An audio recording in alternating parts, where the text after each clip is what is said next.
Naitwa Gaston Shundo Garubindi, wakili lakini mkurugenzi wa sheria na haki za binadamu Chadema. Sasa nataka kuwapa update ya makamu mwenyekiti wa chama taifa Mheshimiwa John Heche ambaye asubuhi alipokuja mahakamani alikamatwa na jeshi la polisi. Kwa taarifa ya jeshi la polisi kupitia kwa DZCO afande George Bagemu anadai ni kweli wamemkamata John Heche kwa makosa ambayo hajayasema, lakini anasema jambo la John Heche haliko Dar es Salaam, liko Tarime, na amedai kwamba jeshi la polisi tayari wameshamsafirisha John Heche kutoka Dar es Salaam kuelekea Tarime. Kwa hiyo kama chama tunajipanga sasa kwa maana ya kuagiza mawakili walioko mkoa wa Mara na mawakili wengine kutoka Mwanza ili waelekee huko kwa ajili ya kuweza kutoa huduma za kisheria kwa makamu mwenyekiti. Kwa hiyo makamu mwenyekiti, kwa taarifa ya jeshi la polisi ni kwamba hayuko Dar es Salaam. Baada ya kukamatwa kwake amesafirishwa kutoka Dar es Salaam kuelekea Tarime ambako wao wanadai tuhuma zake ziko kule, na wao baada ya kumkamata wameshampeleka kule kwa ajili ya hatua nyingine zaidi. Kwa hiyo nilitaka niwape update hiyo kwamba makamu mwenyekiti tayari ameshasafirishwa, ameelekea au amepelekwa Tarime ili aweze kwenda kuambiwa hizo tuhuma ambazo wanamtuhumu nazo. Ni hayo tu kabisa. Swala sasa la kama ni mapema zaidi au sio mapema zaidi, hiyo ni logistic ya jeshi la polisi.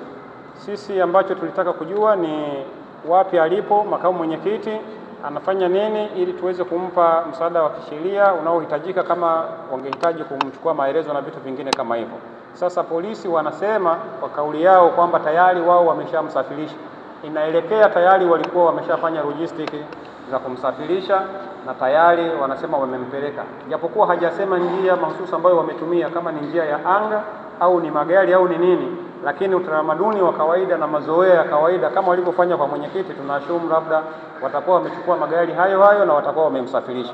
Sasa sisi tunachukua maneno rasmi ya jeshi la polisi kwamba wanaye na wanamsafirisha au wameshamsafirisha kuelekea huko Tarime.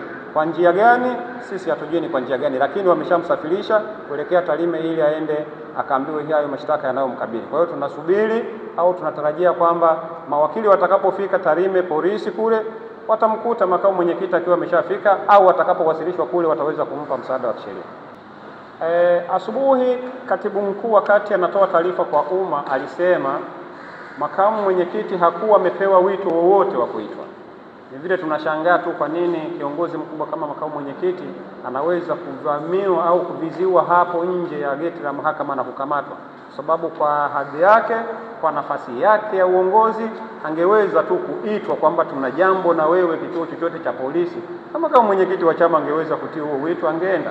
Kwa hiyo hakuwa na huo wito, na ndio maana asubuhi katibu mkuu wakati anatoa maelezo yake akasema kama jeshi la polisi limemkamata kutokana na taharuki iliyokuwa imetokea nyuma wakati akijaribu kuvuka mpaka kwenda Kenya kwa ajili ya mazishi ya Raila Odinga, kama shida ni hiyo, basi jambo hilo wala halikuwa na ulazima wote wa kufanya walichokifanya, kwa sababu wangemwambia tu Mheshimiwa Heche tunakuhitaji, angeenda wangemaliza jambo lao. Lakini kwa sababu wameamua kuchukua ruti hii ya kumkamata, basi wamemkamata na sisi tumefuatilia, wanasema ni kweli wamemkamata, wako naye, lakini wamempeleka kule ambako wanadai jambo lake lipo, na sisi sasa tusubirie, au Watanzania na wanachama wasubirie sasa tuweze kujua atakapofikishwa Tarime tuhuma za John Heche ni zipi hasa, halafu tutaanzia pale kusonga mbele.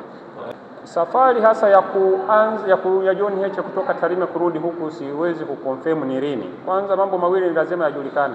John Heche Tarime ni nyumbani kwao. Kwa hiyo akiwa Tarime yuko nyumbani kwao. Akija Dar es Salaam yuko ugenini. Huku ndo anakuja kama kutembea, lakini alikuja mahususi kwa ajili ya shauri la mwenyekiti. Utakumbuka mwenyekiti wa chama na kesi ya uhaini inayomkabili. Kwa yeye kama makamu mwenyekiti ni lazima aje mahakamani ili kuongoza viongozi wengine na wanachama kushuhudia kesi ya mwenyekiti wetu wa chama taifa inaendeleaje. Kwa nafikiri baada ya yaliyotokea Tarime alifunga safari kutoka Tarime kurejea Dar es Salaam kwa ajili ya kuhudhuria mahakamani leo. Na ikumbuke kwamba sio tu kesi inayomkabili Tundu Lissu, John Heche pia alikuwa ni mshtakiwa au ni mdaiwa kwenye yale maombi mengine yaliyoletwa na Said Issa aliyekuwa makamu mwenyekiti wa chama, kesi ambayo inadai wamekeuka amri ya mahakama. Kwa hiyo leo kesi hiyo ilikuwa inatajwa pia. Kwa hiyo alikuja pia kwa ajili ya shauri hilo ambalo yeye mwenyewe ni mdaiwa kwenye hilo shauri.